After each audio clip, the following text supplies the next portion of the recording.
बारे में मैं बात करना चाहता हूं आपके साथ, वो असल में जो इस समय विश्व की पर मुल्क की खास तौर से जो आर्थिक और राजनीतिक परिस्थिति है, मुझे लगता है कि उसके ऊपर चर्चा करने की बहुत आवश्यकता है। और मैं सोच के ये बात कह रहा हूं कि आर्थिक और राजनीतिक परिस्थिति, क्योंकि एक दूसरे के बगैर नहीं समझी जा सकती। अगर आर्थिक परिस्थिति के बारे में समझना चाहते हैं तो राजनीतिक परिस्थिति को समझना पड़ेगा, और अगर राजनीति को समझना चाहते हैं तो आर्थिक ढांचे को और जो आर्थिक रचना चल रही है इस समय उसको समझना पड़ेगा। तो इन दोनों को जोड़ के अगर हम देख के चीज़ों को समझेंगे तो शायद आज की परिस्थिति समझने के में थोड़े बेहतर होंगे, थोड़े सक्षम होंगे, एक कोई बेहतर समझ बन सकेगी। कोई भी समझ भी बनाने का मकसद केवल समझ बनाना नहीं हो सकता। आप केवल समझ बनाने के लिए नहीं आए हैं, वो समझ बनाकर जो इस समय की आर्थिक राजनीति परिस्थिति है उसको कैसे बेहतर किया जा सकता है, कैसे बदला जा सकता है। जब भी हम राजनीतिक और आर्थिक परिस्थिति के बारे में कोई बात करते हैं, या मैं आज बात कर रहा हूं, या आप जब सवाल पूछेंगे, तो उस सवाल के पीछे एक निश्चित दृष्टिकोण होगा, एक निश्चित समझ होगी, एक निश्चित लेंस होगा, एक निश्चित वेंटेज पॉइंट होगा, जिसके माध्यम से जिसके आधार पर आप वो सवाल पूछ रहे हैं, जिसके आधार पर आप वो परिस्थिति देख रहे हैं। मेरी बात रखने पर भी में भी कोई वेंटेज पॉइंट है। आप उस वेंटेज पॉइंट से सहमत हो सकते हैं, असहमत हो सकते हैं, लेकिन यह कोई भी क्लेम नहीं कर सकता हम में से जो यहां बैठा है या बाहर कि उसकी बात में कोई वेंटेज पॉइंट ही नहीं है, यानी वो न्यूट्रल है। यानी आर्थिक ढांचे के ऊपर कोई भी चर्चा वो किसी दृष्टिकोण से है और उस दृष्टिकोण पर चर्चा होनी चाहिए। कोई भी सिंगल ट्रुथ, एक सत्य नहीं है कि जिस तरह से आप टेलीविजन देखते हैं, अखबार देखते हैं, ऐसा लगता है, या कांग्रेस और बीजेपी दो बड़ी पार्टियों को देख लें, तो आर्थिक विषय पर आपको लगता है कि जैसे कोई चर्चा का मसला नहीं है। हमें रास्ता पता है, हमें पॉलिसी पता है, और बस बहस इतनी सी है कि कैसे करें, ईमानदारी से पॉलिसी को इंप्लीमेंट करें या ना करें, ये ज़्यादा खा जाते हैं, वो कम खा जाते हैं, यानी इस किस्म की चर्चा तो होती है। लेकिन ये चर्चा आपको बहुत कम मिलेगी कि ये कांग्रेस का दृष्टिकोण है, ये बीजेपी का दृष्टिकोण है, ये किसी और का दृष्टिकोण है। यानी दृष्टिकोण के ऊपर कि मेरे टीचर थे, वो हमेशा ये कहते थे कि भाई जब भी कोई बात सुनो तो ये सवाल जरूर पूछो कि ये व्यक्ति जो बोल रहा है किसके बिहाफ पे बोल रहा है। क्या ये गरीब आदमी को ध्यान में रख के रख रहा है, या क्या दलित को ध्यान में रख के रख रहा है, या क्या मार्जिनल लोगों को ध्यान में रख के रख रहा है, या ये अमीर लोगों को ध्यान में रख के रख रहा है, या जो इसकी बात है इसका मतलब अमीरों के लिए क्या है, गरीबों के लिए क्या है, दूर रहने वालों के लिए क्या है, पास रहने वालों के लिए क्या है। यानी हर विचार जो है किसी की दृष्टिकोण से और किसी के बिहाफ पे रखा जा रहा है। लेकिन आर्थिक तौर पे जो आम चर्चा चलती है हमारी चारों तरफ मीडिया में, चाहे वो अर्नब गोस्वामी का बहुत चिल्लाने वाला शो हो और चाहे वो थोड़ा कम चिल्लाने वाला एनडीटीवी का शो हो, लेकिन सभी में आपको एक लगेगा कि जैसे राय तो एक सी है, बस इसी पे बात यह है कि कौन ज्यादा ईमानदार है। मुझे लगता है कि मसला इससे बड़ा है, और आर्थिक विषय पर जब हम बात करते हैं आपस में तो हम ये दृष्टिकोण की बात नहीं करते हैं। तो दो बातें मैं कह रहा हूं, एक दृष्टिकोण की बात और दूसरा कि आर्थिक को राजनीतिक से और राजनीतिक को आर्थिक से अलग अलग करके नहीं देखा जा सकता। ये और तीसरी बात यह है कि कोई भी बात टोटली न्यूट्रल नहीं होती, वो किसी के दृष्टिकोण से होती है, और थ्योरी प्रैक्टिकल का इस तरह का डिफरेंस नहीं होता। ये कुछ क्वालिफाइंग रिमार्क्स के बाद जो चर्चा करना चाहता हूं मैं, वो चर्चा करना चाहता हूं आपके साथ आज की राजनीतिक और आर्थिक परिस्थिति पर। और अगर आप आर्थिक परिस्थिति पर चर्चा देखें तो अभी 2 साल हो गए सरकार को, बहुत सारे लोगों ने लिखा है, अखबारों में, मीडिया में लिख रहे हैं। एक आम अंतर मेक किया जा रहा है, वो ये मेक किया जा रहा है कि जब पहले साल में ये सरकार आई थी 2014 के इलेक्शन के बाद, तो इसका बहुत ज़्यादा फोकस था गवर्नेंस के ऊपर, आर्थिक विकास के ऊपर, और अब ये कुछ कहीं ना कहीं बीफ, राम मंदिर, पाकिस्तान, नेशनलिज्म, वायलेंस, जेएनयू, धर्म, तमाम इन चीज़ों में कहीं फंस गई है और ये गलत दिशा में चली गई है। ये जो दिशा पकड़ ली है इसने, ये कोई दिशा इतनी पॉजिटिव नहीं है। असली दिशा ये है कि ये आर्थिक क्षेत्र में जो वायदा करके आई थी वो वायदे निभाए, और उसको बहुत एग्रेसिव तौर पे, बहुत जोर शोर से अगर ये निभाएगी तो इस मुल्क का भविष्य बहुत अच्छा हो जाएगा। इस किस्म का कुछ विचार 2 साल के ऊपर जो टिप्पणियां आ रही हैं, तमाम लोग लिख रहे हैं। बड़ी दिलचस्प बात आज इंडियन एक्सप्रेस में कि इस सरकार को अपने पक्ष में लिखने वाले लोग भी बड़ी मुश्किल से मिल रहे हैं, इसलिए मिनिस्टर्स लिख रहे हैं 2 साल के परफॉर्मेंस के बाद। आज वेंकट नायडू ने लिखा है एक्सप्रेस में, ये भी मुझे बड़ी दिलचस्प लगी, क्योंकि मैं ही अपने बारे में लिखूं ये कोई बहुत अच्छी बात नहीं है। कुछ लोग मेरे बारे में लिखें तो अच्छी बात है, लेकिन लोग कम मिल रहे हैं लिखने वाले। मैं कोई भी बात, कोई भी आंकड़े सिवाय सरकारी डॉक्यूमेंट के कभी इस्तेमाल नहीं करता, ये नियम के तौर पर रखता हूं। और अगर आपने इस सरकार का 2 साल का आर्थिक लेखा जोखा करना है, तो जिसको हम लोग कहते हैं मिड ईयर रिव्यू, 2000 दिसंबर 15 में सरकार की मिनिस्ट्री ऑफ फाइनेंस एक मिड ईयर रिव्यू करती है, और वो हिंदी में भी आता है और अंग्रेजी में भी आता है, उसको पढ़ें और उससे सरकार का अपना मूल्यांकन देखें। मेरा मूल्यांकन सुने उसका कोई स्वाद नहीं है, क्योंकि मेरा मूल्यांकन तो मेरे दृष्टिकोण से होगा, उनका मूल्यांकन अपने दृष्टिकोण से है, और सरकार के दृष्टिकोण से सरकार का अपना मूल्यांकन क्या कह रहा है, वो बहुत ही दिलचस्प बात है और देखना चाहिए उसके ऊपर। मैं उस पर समय नहीं लगाऊंगा, पर मैं ये बताऊंगा उन्होंने कोई 10 में से नंबर नहीं दिए अपने को, लेकिन जो 4-5 विकास के आम तौर पे पैमाने होते हैं, खेती की दर, इंडस्ट्रियल ग्रोथ का pattern, exports, imports, balance of trade, जो ये आम इंडिकेटर्स होते हैं जो कि इतने गंभीर नहीं है समझने के लिए, लगते बड़े बड़े हैं, ये सारे पर उन्होंने अपने को नेगेटिव नंबर दिए सरकार के अपने डॉक्यूमेंट ने, मैंने नहीं।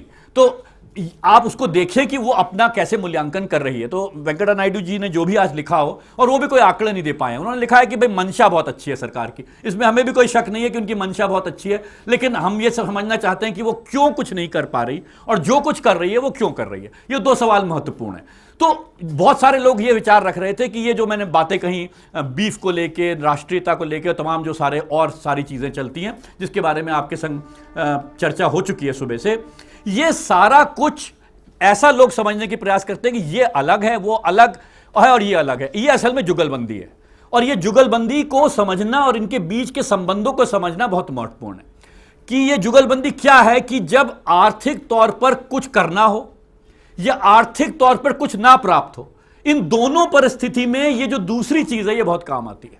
जब कुछ करना हो तब भी आती है, क्योंकि शोर कुछ और मचा के आप वो कर सकते हैं जो आप नहीं करना हो। लेकिन जो लैंड को लेके, लेबर को लेके 1 साल में इस सरकार ने सत्ता में आने के बाद प्रयास किया, वो किस किस्म की मुश्किलों में पड़ा वो आपके हमारे सामने है। यानी ये सरकार ये कह रही थी कि जो पिछली सरकार है उसका पॉलिसी पैरालिसिस है, यानी वो पॉलिसी नहीं कर पाती, और ये एक पॉलिसी सरकार आ रही है जिसके पास बहुत क्लियर समझ है, क्लियर दृष्टिकोण है, उसे पता है कहां जाना है और कैसे जाना है, इसलिए उसने अपनी चाबुक पहले साल में चलाने की कोशिश की, और 1 साल के अंदर जो भी वो पाना चाहते थे वो नहीं पा पाए। और वो नहीं पा पाए क्योंकि भारत की जिस तरह की डेमोक्रेसी है उसमें वो तमाम जगहों पर अड़ी लोगों के संघर्षों ने उसको सवाल खड़े किए, पार्लियामेंट में चीजें पास नहीं हो सकी, यानी तमाम किस्म की दिक्कतें आई। तो दूसरे साल में सरकार ने क्या किया? सरकार ने समझने की कोशिश की कि ये भाई कॉर्पोरेट एजेंडा, जो बिग बिजनेस एजेंडा है, ये जो एजेंडा है विकास की दर बढ़ाने का, निवेश के माध्यम से, खासतौर से विदेशी निवेश के माध्यम से, ये जो निवेश पे आधारित विकास का दृष्टिकोण है, ये तो भारत में उस तरीके से नहीं चल सकता जिस तरीके से उन्होंने सोचा था। तो दूसरे साल में ऐसा नहीं है कि उन्होंने अपना आर्थिक दृष्टिकोण छोड़ दिया, आर्थिक दृष्टिकोण रखा, लेकिन जुगलबंदी का जो दूसरा इंस्ट्रूमेंट था, यानी जो बॉल और तमाम किस्म का शोर था, जो और किस्म की बातें थी, चाहे वो धर्म को लेके, बीफ को लेके, जेएनयू को लेके, नेशनलिज्म को लेके, सेक्युलरिज्म को लेके, तमाम चीजों को लेके जो आप मेरे से ज्यादा जानते हैं, वो सब चर्चा में रखा। और जो पार्लियामेंट में बिल्स लाए उसमें कोई भी अपने आर्थिक विचार में परिवर्तन नहीं किया। बिल सारे उसी प्रकार के लाए जो वो पहले साल में या पहले साल से पहले 2014 के इलेक्शन में वायदा करके आए थे।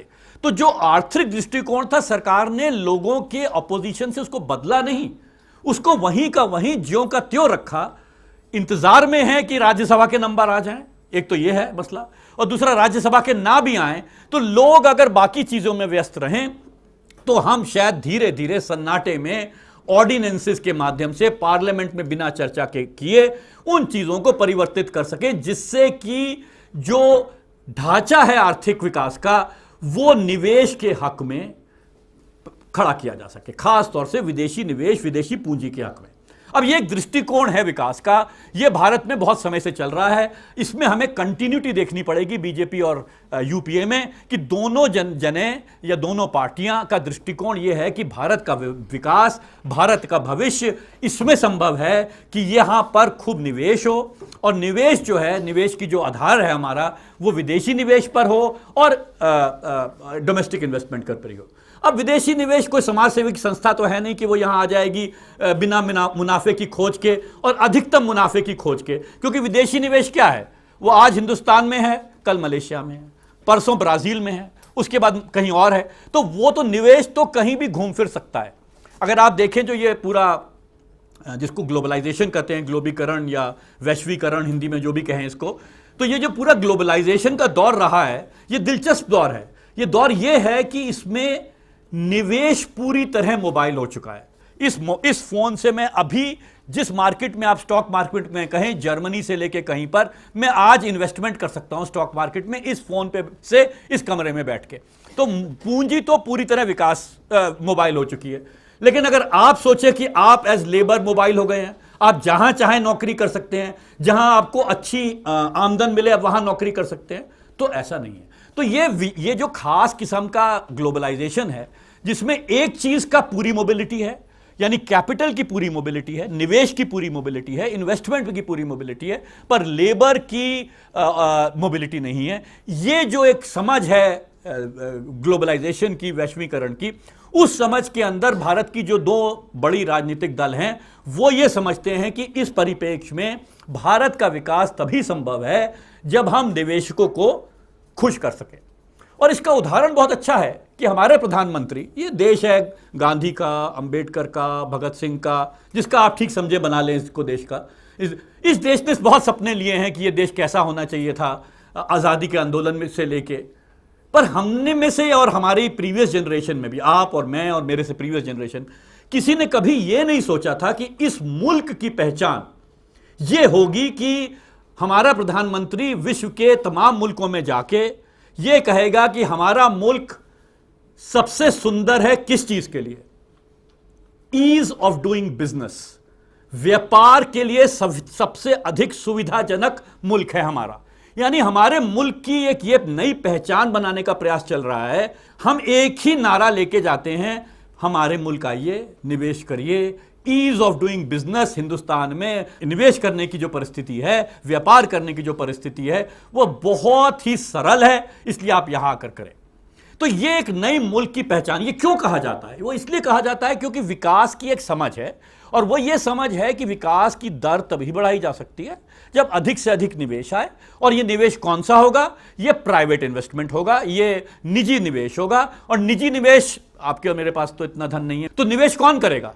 जिसके पास निवेश के लिए धन है, तो विदेश में निवेश के लिए धन है, या हिंदुस्तान की जो बड़ी कॉर्पोरेट फर्म्स हैं, इंडस्ट्रियल हाउसेज हैं, उनके पास है। तो यानी इस मुल्क में ऐसे तमाम परिवर्तन किए जाएं जो निवेशकों का दिल खुश कर सकें, यह मुल्क की नई पहचान है। तो आप ये मान लें कि जब आप आर्थिक ढांचे पे चर्चा करते हैं और आर्थिक नतीजों का इवैल्यूएट करते हैं, तो इस मूल्यांकन में आप ये पाएंगे कि ये नतीजे इस दृष्टिकोण, विकास के दृष्टिकोण से हैं।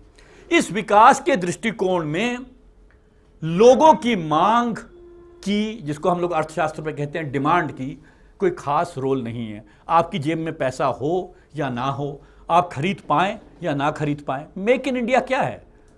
Make in India for India नहीं है, just come and make in India for the world. जहां पर भी व्यापार माल खरीदा जा सकता है, उसके लिए कृपया भारत में आके माल बनाएं। ऐसा नहीं कि भारत में माल बनाएं जिससे कि भारतीय उसको खरीद सके। तो क्यों लोग मुझे कहेंगे कि आपका इतना संकीर्ण दृष्टिकोण है कि आप केवल भारत में देखना चाहते हैं, भारत के लोगों की पूर्ति करना चाहते हैं। हम तो विश्व के लोगों की पूर्ति करना चाहते हैं। तो विश्व में जिन लोगों के पास धन है पॉकेट में, उनकी पूर्ति करना चाहते हैं। अगर ये आपका दृष्टिकोण है तो मुझे कोई इससे दिक्कत नहीं है, पर विश्व के गरीब, विश्व के लोग जिनके पास धन नहीं है, उनकी पूर्ति नहीं करना चाहते। तो एक दृष्टिकोण है कि भाई आप आए, भारत में चीजें बनाएं, ऐसे बनाएं कि आप दुनिया भर में बेच पाएं।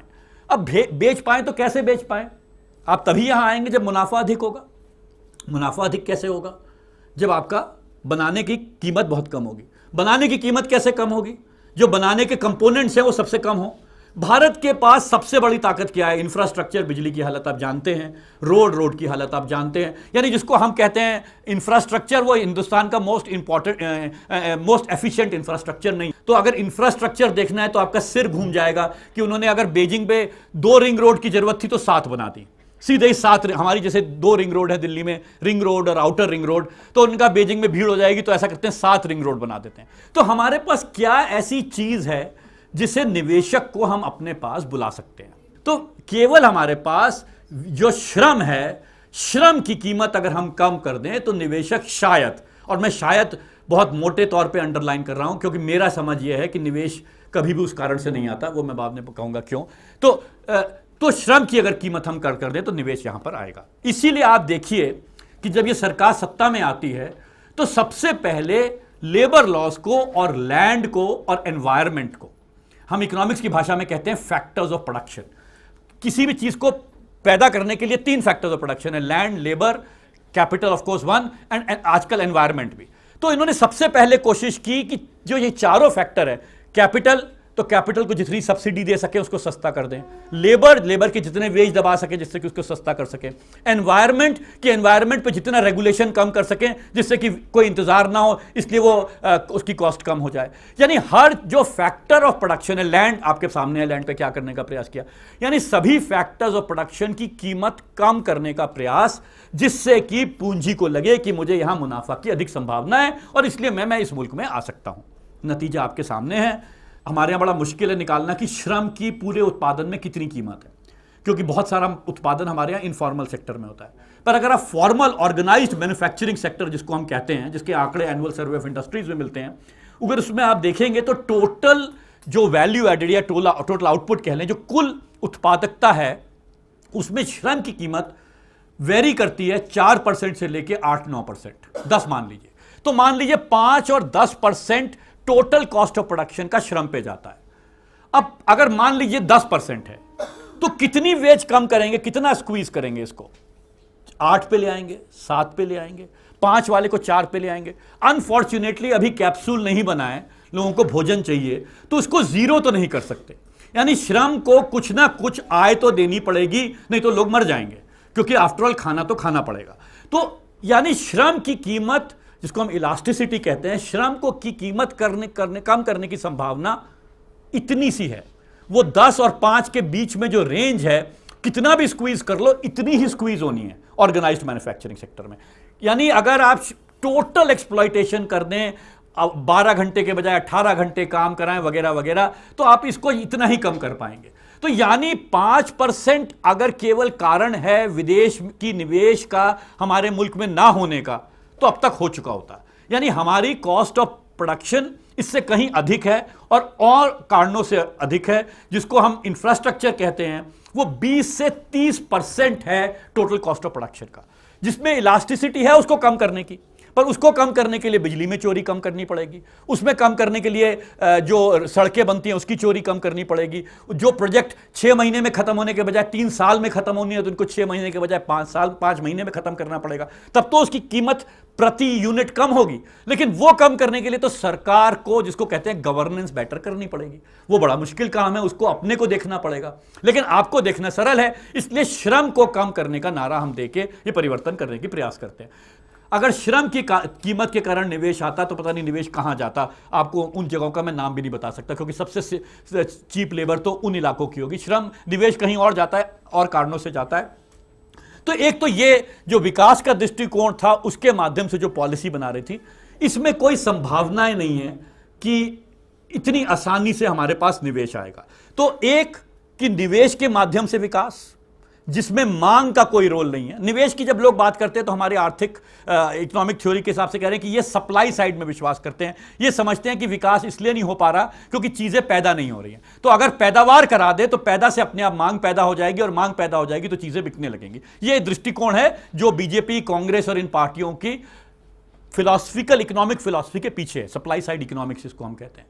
तो जो ये फिलॉसफिकल प्रिंसिपल है, इस दृष्टिकोण को रखते हुए इन्होंने अपना मॉडल किया है। इस मॉडल में निवेश आने की संभावनाएं बहुत सीमित है। अगर आप एफडीआई को देखें, इस सरकार ने क्या क्या नहीं करने की कोशिश की निवेश लाने के लिए।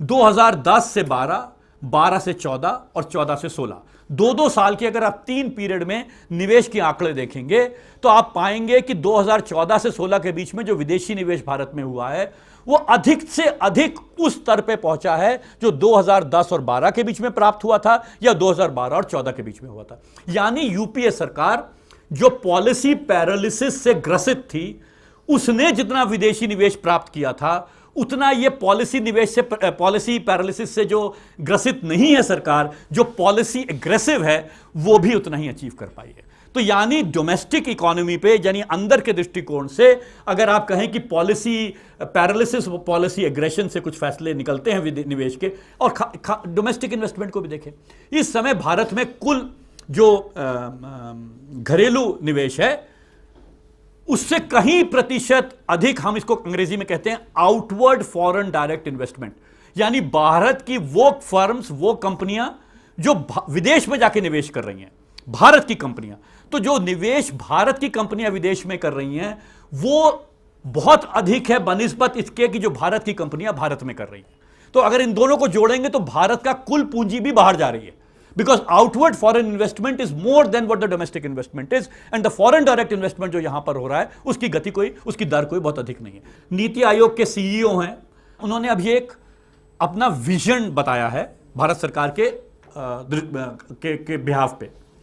उन्होंने उसमें कहा है कि एक तो उन्होंने 2 गुजारिश की, वो ये है कि 2032 तक इस सरकार को सत्ता में रहने दीजिए, ये तो पहला कहा है उन्होंने, क्योंकि अगर आप नहीं रहने देंगे तो आप अपने पैर पे कुल्हाड़ी मारेंगे। वो कैसे? क्योंकि केवल इस सरकार की ताकत में है कि वो विकास की दर 7 से 10% पे पहुंचा सकती है। इस सरकार को विकास की दर 7 से 10% तक पहुंचाने के लिए 2032 तक सत्ता में रहना पड़ेगा, और ये 2032 तक अगर सत्ता में रहेगी तो 2 बड़े गजब चीजें होंगी। एक तो भारत में जो पॉवर्टी है वो 0 हो जाएगी, यानी कोई गरीब नहीं बचेगा 2032 तक। ये मैं कोई भी कहानी बता, चाहे मैं जैसे रहा हूं, लेकिन मैं मन से नहीं बना रहा हूं। नीति आयोग की वेबसाइट पे चले जाएं आप, ये ना सोचे कि मैं आपसे गॉसिप कर रहा हूं। दूसरा वो कहते हैं, और मैं इसके आंकड़े आपको देना चाहता हूं, ये नेशनल स्किल डेवलपमेंट पॉलिसी के बारे में आपने सुना होगा, जिसमें भारत ने कहा है कि, और इस सरकार ने कहा है कि वो विकास के माध्यम से लोगों को रोजगार दे सकती है। उस रोजगार में एक ही दिक्कत है, वो दिक्कत यह है कि लोगों के पास वो हुनर नहीं है जो विकास की पद्धति मांग रही है, यानी आपको खाना बनाना आता है और उनको ड्राइवर चाहिए। यानी इस किस्म की जो दिक्कत है, इस दिक्कत से सरकार को उभरना है, और इसके लिए उन्होंने बनाई है national policy for skill development and entrepreneurship 2015। इसके कुछ आंकड़े बताना चाहता हूं और इसका नतीजा आप खुद निकालें। यह कहती है पॉलिसी कि भारत सरकार का अनुमान है कि खेती में से 2.5 करोड़ लोग 2022 तक ऐसे निकलेंगे जिनके पास ऐसा हुनर नहीं होगा जिनको हुनर होना चाहिए। तो इसको कहते हैं 2.4 crore people in agriculture by 2022 as per the skill gap studies conducted by the national skill development corporation. तो 2.5 करोड़ वहां से आ गए। तो इसका मतलब हो गया कि 2.5 करोड़ खेती से गैर खेती क्षेत्रों में नौकरियों के लिए आएंगे, और वो जब नॉन फार्म सेक्टर में एम्प्लॉयमेंट के लिए आएंगे तो कुछ उनके पास हुनर होना चाहिए। इसके अलावा 12 करोड़ लोग इन 7 सालों में 2015 से 2022 में तो आबादी का जिस तरह से परिवर्तन हो रहा है वो वर्कफोर्स में एंटर करेंगे। तो 12 करोड़ तो नए लोग एंटर करेंगे, 2.5 करोड़ जो पुराने एग्रीकल्चर से नॉन एग्रीकल्चर में आ रहे हैं, तो कितने हो गए? 14.5 करोड़ 2022 तक होंगे जिनको किसी किस्म का हुनर देना पड़ेगा। तो इतना तो दे सकती है भारत सरकार। लेकिन उसके बाद वो कहते हैं कि 30.7 करोड़ लोग ऐसे हैं जो आज के खेती और गैर खेती क्षेत्र में नौकरी कर रहे हैं, लेकिन जिनके पास ऐसा हुनर नहीं है कि उनको एक ठीक ठाक एम्प्लॉयमेंट आज के समय में मिल पाए। तो मैं तो गिनती भी भूल गया, पर 30.7 प्लस 12 प्लस 2.5 जोड़ लीजिए आप, कितने हुए? इतने करोड़ लोगों को भारत सरकार को नई हुनर देने की जरूरत है 2022 तक, अगर उसको एम्प्लॉयमेंट के टारगेट्स पूरे करने हैं जो वो क्लेम कर रही है, जिसके आधार पर 2032 में पॉवर्टी लेवल 0 हो जाएगा। तो हम सब रीट्रेन हों और रीट्रेन होकर एक नया हुनर ऐसा पैदा करें जिसका कि नए विकास के ढांचे में जिनको एम्प्लॉयमेंट मिल सके।